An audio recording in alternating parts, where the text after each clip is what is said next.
All right, I'm gonna walk you through how to progress some of your core exercises on your back. So many a times, if you are someone who is restoring your core, maybe you have had a recent injury, some low back pain you're dealing with, you're pregnant, postpartum, etc., and you've been told that you need to ease your way back into like crunches and sit-ups and like ab work that you would typically do on your backside.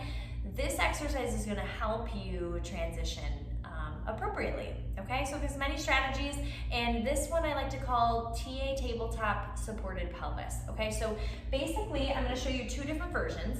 One is going to be the use of a small, squishy, partially inflated Pilates ball, and then the other one's going to be on the foam roller, okay? So I'll kind of show you the setups for both of those, but the exercises are the same. All right, so we're going to come down onto your back. I'm going to start with the ball first.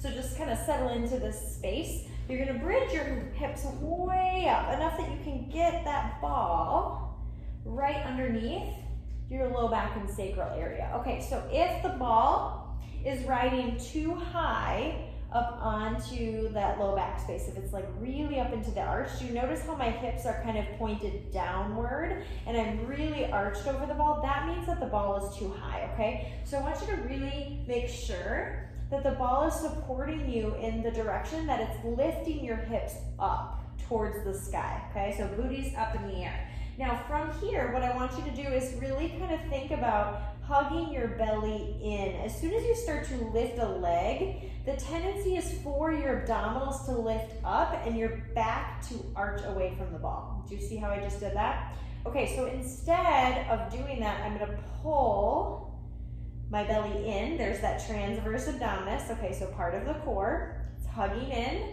and then I'm gonna set that leg back down with control, but I do not let this move. All right, so inhale, prepare.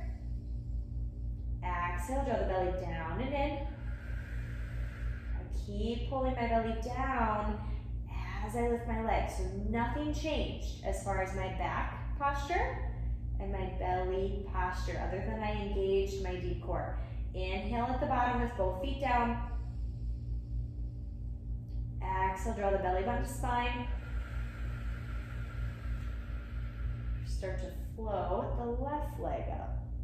Okay, so notice this is still down, hugged inward. Inhale back. Exhale, belly button to spine.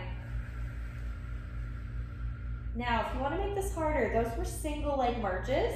If you want to make this a little bit more challenging, watch my core system here. I keep pulling my belly down, down, down, down, down, down, down as I float my other leg up to tabletop. Now, it requires a little bit of balance here at the top. That's one reason that I really like the Pilates balls. It really challenges a tiny bit more than the foam roller does, that we'll see in a second. Okay, so now at the top, notice I did not tip and dump through my low back space. I'm still drawing in to neutral. My butt might be lifted just a little bit, but it's relatively neutral. Belly's down, back's down. Now, if you want to challenge from here, you could take this as a square march. Okay, so as I explained, exhale, draw the core, the deep belly system in, find that transverse abdominis, march one leg up, inhale, prepare, exhale, re-engage, lift the other leg up. So you could continue to alternate up, up, down, down, and that would be a great place to go as like a level 2. So level 1 was just single leg marching. Level 2 was square marching as I just showed you. Now final level 3, again, I'm always going to use my good core system to even get me up into the posture of the exercise. Maintain that connection, ribs connected to belly, belly connected to spine, spine connected to the ball. Inhale, prepare. Exhale, here's level 3. Pull the belly down and in. Reach one leg out at a 45-ish degree angle. Okay, so the length, or I should say the height of how low you go is based on the control of your core. So if you're really struggling, if this is new to you, exhale, just reach it kind of up and out, just as far as you can keep that belly in. Now, if you start to reach lower and you dump through the low back space. Now my core is totally turned off. My back is very vulnerable to injury here and other issues. That's too low. All right, so exhale, engage. Be true to the quality of movement. Be true to what your core is able to withstand. And then back in. Exhale, belly button to spine. Reach the opposite leg out. Inhale back where you're supported. That's where we inhale. Exhale, engage the core, reach it out. All right, so single leg stretch. Now you could do a variety of leg motions here, but I like to start here for the first kind of 1, 2, 3. Another thing to consider is don't let this knee get too far away from you in tabletop. It's okay to kind of hug it in towards your chest. All right, now to get down from here, I'm going to use my core. I'm going to march it down, and then you can lift up from the ball. If you have any low back stressing and straining from that, you might have to work backwards, work to the beginning level, and then you can always hug the knees into the chest, give it a little rock side to side. Okay, so now all 3 of those levels are available on the foam roller, but I want to show you how to get there, because that's a little bit tricky. All right, so the foam roller is going to be to the side. You're going to slide it underneath your body. Now we have a lot longer length here with the foam roller, so your arms just have to go a little bit wider. Rather than being down towards your sides, you're just going to go hands to the outside of the roller. Same idea here. You don't want that roller filling your low back space and arching over it. Instead, you want it right along your sacrum. And then you could do that same single leg marching here. Now, one thing to consider, this is why I tend to favor the ball more than the roller. 2 things.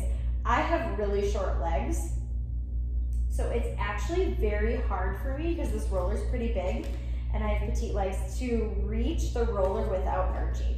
Like, I don't know if I could really even count this as good quality neutral. I would actually really like to be a little further tucked, but that's just my own body length tension relationship. And the other piece is that I'm really tight in my hip flexors and my quads, and so this posture also has me, like, I feel a little strained in my low back space. So for me personally, I choose the ball every time when I'm working on these TA tabletop challenges with the pelvis supported, but you might just have a foam roller at home, so use that if that works for you. Okay, so just be mindful. Now, when you get to this posture, it's a little bit easier. Like, I feel pretty comfortable doing the single leg stretch on the foam roller here because I don't have to reach the ground, okay? So my short legs are just fine up here. All right, so again, as a review, single leg marching, level 1. One leg is always supported on the ground to help you. Level 2 is you bring that second leg up for a short period of time, and then you lower down with control. So it's up, up, down, down. You want to switch sides every once in a while. Level 3, you're marching up with control. You find tabletop. This is working on endurance. You're holding tabletop. Your core never gets a break. Inhale in, exhale, engage, and reach, okay? So you can do all sorts of fun, fancy things with the legs as long as you can practice that good core support, okay? Always march it down one at a time. Slide that device out. Give your legs a little tuck and roll. Rock back and forth, stretch whatever you need to do to counteract any extension that has occurred in your low spine, and then you are ready to go. All right, so that's gonna help kind of get your body rocking and rolling and your core equipped to start to work into more traditional abdominal exercises. I hope you found this helpful.